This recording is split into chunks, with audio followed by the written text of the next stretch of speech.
And I felt like nobody's going to be able to argue with my story because it's ultimately my story. I was 13 years old and, loved smoking cigarettes, loved tight clothes and rock and roll music and everything else that went along with it. And of course, what else came with that was boys. Before long, I found myself in an abusive relationship by the time I was 14 years old, which was so young. I really had no high school life at all.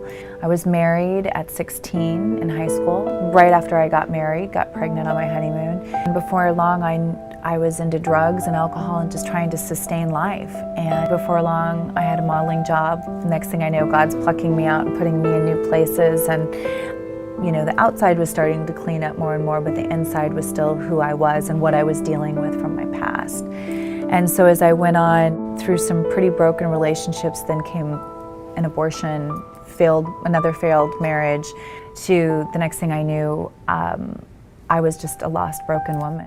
One, God's timing is more important than time.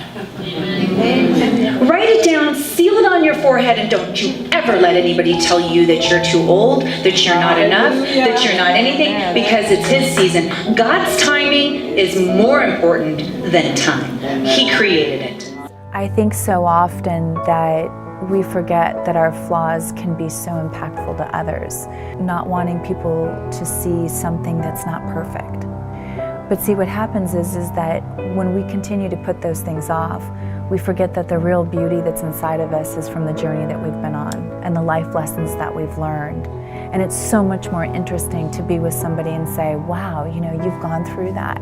I can relate to that. Because you might be the only voice that somebody encounters to hear about Jesus.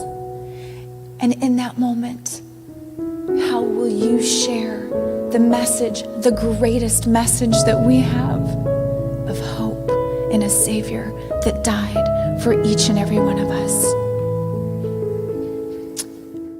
No matter what you're going through, because I know all of you are going through things in here as well, and you're facing different things in your life.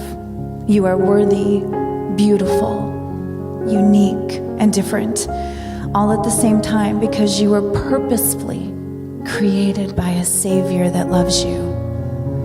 You are human, beautiful, and flawed, as well as forgiven, set free. And just know that He sees you as beautiful. I really do believe that we do find our radiance in the imperfections of our life. We really are flawed individuals, and He uses everything to His glory. So I think if we could just start seeing ourselves as beautiful and not as flawed, we would be able to do so much work for the kingdom.